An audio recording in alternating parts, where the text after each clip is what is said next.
नमस्कार दोस्तों, मैं ऋषभ मिश्रा आप सभी लोगों का अपने चैनल एजुकेशन प्लांट में हार्दिक स्वागत करता हूं। आज हम डिस्कस करने वाले हैं नया टॉपिक कोरिलेशन यानी कि सहसंबंध।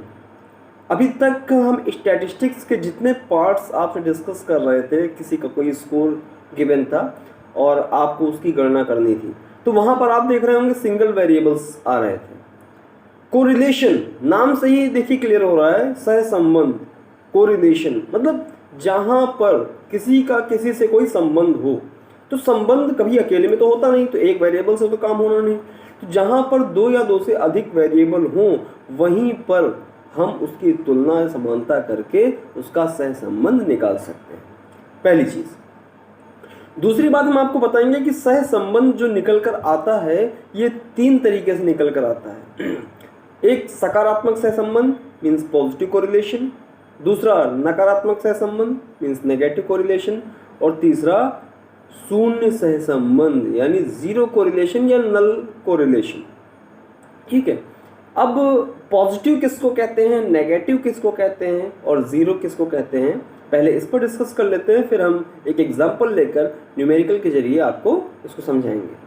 ठीक है, अगर दो वेरिएबल जो हमारे पास हैं, अगर हम दो वेरिएबल की तुलना कर रहे हैं, तो वो जो दो वेरिएबल मेरे पास हैं उनमें से हम देख रहे हैं कि एक की वैल्यू बढ़ने के साथ साथ अगर दूसरे की वैल्यू बढ़ रही है, अर्थात एक वेरिएबल का दूसरे वेरिएबल पर ऐसा प्रभाव पड़ रहा है कि दोनों सेम डायरेक्शन में जा रहे हैं। एक की वैल्यू बढ़ रही तो दूसरे की भी वैल्यू बढ़ रही।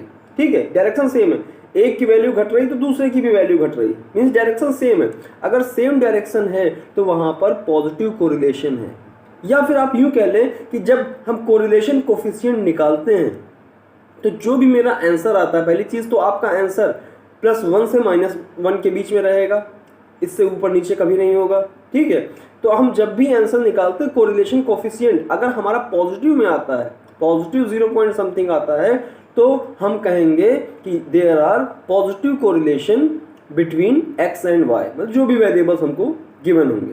ठीक है, तो इसका अर्थ ये हुआ कि पॉजिटिव तब निकल कर आ रहा है जब एक की वैल्यू बढ़ने पर दूसरे की वैल्यू बढ़ रही है, या फिर हम यूं कहें एक की वैल्यू घटने पर दूसरे की वैल्यू घट रही है। दोनों सेम डायरेक्शन में हो तो वहां हमारा पॉजिटिव कोरिलेशन होता है।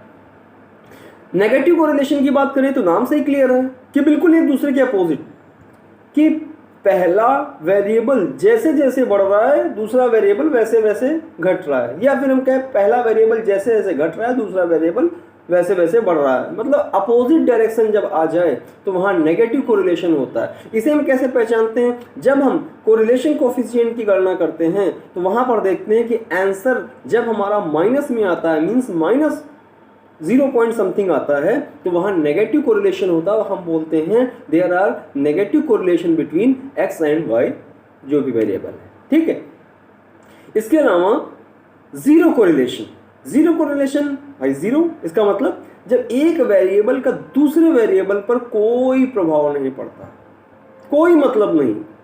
ठीक है, वो घट रहा है तो ये घटे या बढ़े कोई मतलब नहीं, या रुका रहे, या पहला वाला स्थिर है कोई मतलब नहीं, दूसरा वाला किसी भी डायरेक्शन में जाए, मीन्स कोई प्रभाव नहीं पड़ रहा है एक का दूसरे पर, किसी भी प्रकार की किसी भी स्कोर पर कोई प्रभाव नहीं पड़ रहा है, तो वहां पर आंसर आपका 0 आना है और कहा जाएगा देयर आर नो कोरिलेशन या zero correlation between x and y। तो इसको अब हम सॉल्व कैसे करते हैं, बहुत सारे मेथड्स हैं, लेकिन हम देख रहे हैं एग्जाम का दौर चल रहा है, किसका, स्नातक अंतिम वर्ष का, तो इनके कोर्स में जो मेथड है हम उसी को डिस्कस करते हैं, क्योंकि बहुत ज़्यादा मेथड्स हम यूज़ करेंगे तो कन्फ्यूज़न भी होगी। तो हम रैंक ऑर्डर मेथड का यूज़ करेंगे, वो आसान भी है, वही कोर्स में भी है। तो रैंक ऑर्डर मेथड से हम कोरिलेशन कोफिशिएंट कैसे निकालते हैं, आइए सीखते हैं।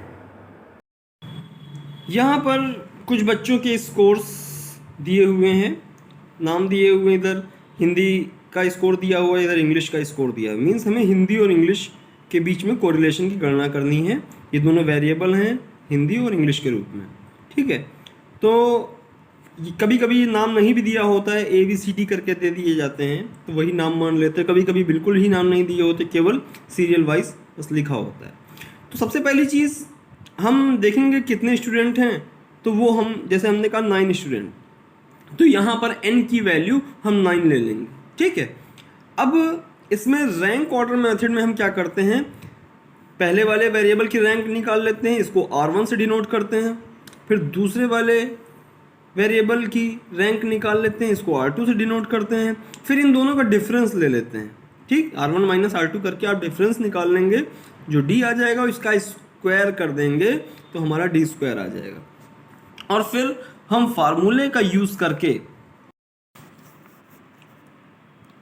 रो इज इक्वल्स टू, इसको रो से डिनोट करते हैं, 1 minus 6 sigma D square divided by n into N square minus 1। ये छोटा सा फार्मूला लगेगा और आप इसमें वैल्यूज पुट करके इसको निकाल लेंगे। ठीक है, इससे पहले टेबल में हमें क्या क्या चाहिए इसको हम देख लेते हैं। अब जैसे यहाँ पर रैंक लगानी है, ये तो आप आसानी से समझ जाओगे क्योंकि जो हाई स्कोरर होगा उसी को आप फर्स्ट रैंक दोगे, है ना। यहाँ पर हम देख पा रहे हैं, हिंदी की अगर बात करें, पहले हिंदी को रैंक लगा लेते हैं, फिर इंग्लिश को लगाएंगे, R1 निकाल लेते हैं। यहाँ देख रहे हैं सबसे हाईएस्ट स्कोर किसका है, पल्लव का है। ठीक है, तो पल्लव को हमने यहाँ हिंदी में फर्स्ट रैंक दे दी। इसी तरीके से उसके बाद किसका नंबर आता है, रोशन का, सेकंड रैंक इसको दे दी। थर्ड किसको देंगे, शुभांगी को। फोर्थ रैंक किसको देंगे, 14 के जस्ट बाद हम देख रहे हैं सोनिया, फोर्थ हो गई। फिर फिफ्थ रैंक हम किसको देंगे, 11 के बाद हम देखेंगे कौन है, 9, तो ये हमारी फिफ्थ रैंक हो जाएगी। फिर sixth rank, seventh rank, eighth rank and ninth rank. 9 student हैं, 9 लोगों की रैंक आ गई। ठीक, अब हम इंग्लिश की बात कर लेते हैं। इंग्लिश में आप फर्स्ट रैंक किसको देंगे, यहाँ पर देखेंगे, चेक करेंगे कौन आ रहा है, यहाँ पर भी पल्लव आ रहे हैं, फर्स्ट रैंक। सेकंड रैंक किसकी आ रही है, 14 के बाद 13, ये सेकंड हो गए। थर्ड हो गई 12 रोशन का, और फोर्थ कौन हो जाएगा, शिवानी। फिफ्थ कौन हो जाएंगे, Shivansh. Sixth Juha. Seventh Shubhangi. Eighth Harshit, और नाइन्थ आकांक्षा। ठीक है, ये रैंक लगाने के बाद अब हम इनका डिफरेंस निकाल लेंगे। वैसे तो डिफरेंस निकालते समय माइनस प्लस की को हम इग्नोर करते हैं, क्यों, क्योंकि डिफरेंस में हम ये देखते हैं कि गैप कितना है, तो R1 माइनस R2 करें या R2 माइनस R1 करें। बट यहाँ पर टेबल में जब हमारे पास ऑप्शन है तो हम एक फार्मूले के तहत इसको R1 माइनस R2 दिखाएंगे, तो कहीं कहीं पर यहाँ माइनस आएगा, जो कि हम यहाँ पर प्लस कर लेंगे स्क्वायर लगाने के बाद। ठीक है, तो यहाँ पर फिलहाल हम R1 माइनस R2 कर रहे हैं। 7 माइनस 4 3 हो गया, 9 माइनस 8 1 हो गया, फिर 6 माइनस 6 0 हो गया, 8 माइनस 5 3 हो गया, 1 minus 1 0, 5 minus 9 minus 4, 3 minus 7 minus 4, 2 minus 3 minus 1, 4 minus 2 2 हो गया। इन सब का हम स्क्वायर निकाल लेंगे। 9 1 0 9 0 16 माइनस 4 का स्क्वायर करेंगे तो प्लस में 16 आएगा, है ना। 16 1 एंड 4। ठीक है, अब हम देख रहे हैं फार्मूले में हमको रिक्वायरमेंट किसकी किसकी, 1 माइनस 6 सिग्मा डी स्क्वायर, मतलब डी स्क्वायर का सिग्मा, सिग्मा का मतलब क्या होता है, टोटल होता है, तो इसका मतलब है कि डी स्क्वायर का हम टोटल कर लेते हैं। तो सिग्मा डी स्क्वायर की वैल्यू कितनी आ जाएगी, इसको हम यहाँ ऐड कर लेते हैं, 4 और 1 5, 16 5 21, है ना। इसको ऐड कर लीजिए, जो भी आ जाएगा वो इसकी वैल्यू हो जाएगी।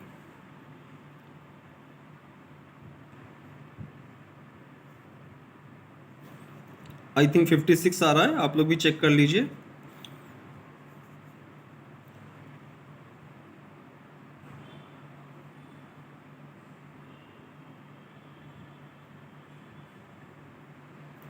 जी हाँ 56 आ गया, ठीक है। अब यही वैल्यू हम यहाँ पर पुट करते हैं। 1 माइनस 6 सिग्मा डी स्क्वायर की वैल्यू आ गई 56, एन की वैल्यू है 9, 9 स्टूडेंट हैं, है ना। और यहाँ पर क्या आ जाएगा, 9 स्क्वायर माइनस 1 मीन्स 9 का स्क्वायर 81 होता है, 81 माइनस 1 कितना हो जाएगा, 80 हो जाएगा, ठीक है। एक तो ये तरीका। दूसरा तरीका क्या है, इसको हम n+1 इंटू n-1 लिख सकते हैं, a square minus B square के फार्मूले से, है ना। तो क्या हो जाएगा, डायरेक्ट अभी नहीं लिखेंगे क्योंकि जिससे आपको कन्फ्यूज़न ना हो। हमने 9 स्क्वायर माइनस 1 लिखा, हम इसको 81 माइनस 1 करेंगे, 80 हो जाएगा, तो काटने पीटने में हो सकता है दिक्कत हो थोड़ा सा, तो हम इसको छोटा कर लेते हैं, है ना। ए स्क्वायर माइनस बी स्क्वायर का फार्मूला लगाएंगे। देखिए ये ए स्क्वायर है ना, और ये भी बी स्क्वायर है भाई, 1 को हम 1 स्क्वायर भी लिख सकते हैं। तो ए स्क्वायर माइनस बी स्क्वायर, तो ए प्लस बी इंटू ए माइनस बी, तो इसको आप सीधे सीधे लिख लीजिए 1 minus 6 into 56 divided by 9, 9 plus 1 9 minus 1, तो क्या हो जाएगा, 9 प्लस 1 हो जाएगा 10, 9 माइनस 1 हो जाएगा 8। बस अब इजीली आप इसको कैंसिल कर सकते हैं, 8 1 जा 8, 8 7 जा 56, ठीक है।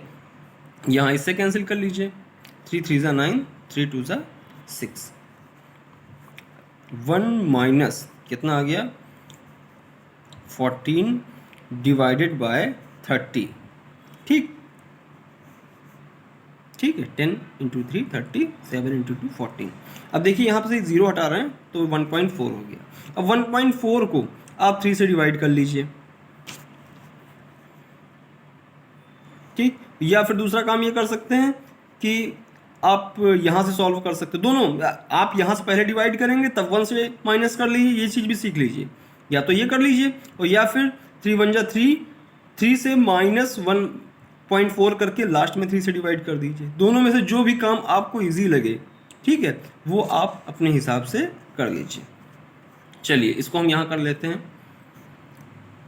डेसिमल लगाएंगे पहले, 3 4 जा 12, 3 6 जा एंड सो ऑन, लास्ट में 6 ही आना है, ठीक।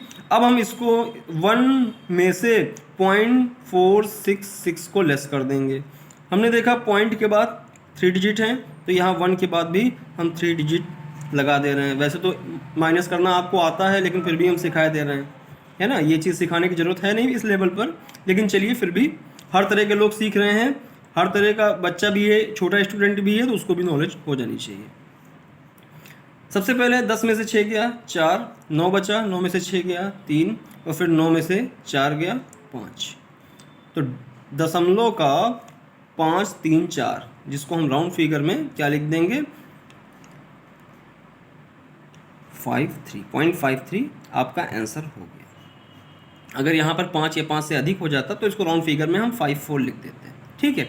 तो यहाँ पर देखिए कहीं पर भी आपको माइनस नहीं मिला, प्लस की वैल्यू आई है, ठीक है। तो प्लस की वैल्यू आने का मतलब क्या हुआ कि यहाँ पर हिंदी और इंग्लिश में पॉजिटिव कोरिलेशन है, हिंदी और इंग्लिश में धनात्मक सहसंबंध है। तो हम क्या लिखेंगे, there are positive correlation between Hindi and English, ठीक है। तो अगर ये समझ में आ गया बहुत अच्छी बात है, वीडियो को लाइक करिए और अपने फ्रेंड सर्कल में इसको शेयर कर दीजिए, जिससे किसी का भी छूटने न पाए और सबको इजीली ये चीज़ समझ में आ जाए। आप चैनल पर पहली बार अगर आए हैं तो चैनल को सब्सक्राइब जरूर कर दीजिए, क्योंकि आपको देने वाले सारे अपडेट्स आपको मिलते रहें, आपके पास तक पहुंचते रहें। और कोई प्रॉब्लम हो तो आप कमेंट बॉक्स में हमको ज़रूर कमेंट करके बताइए, फिर इससे भी संबंधित या आपके कंपटीशन से संबंधित हम नेक्स्ट वीडियो में आपसे मिलते हैं। तब तक के लिए wish you all the best.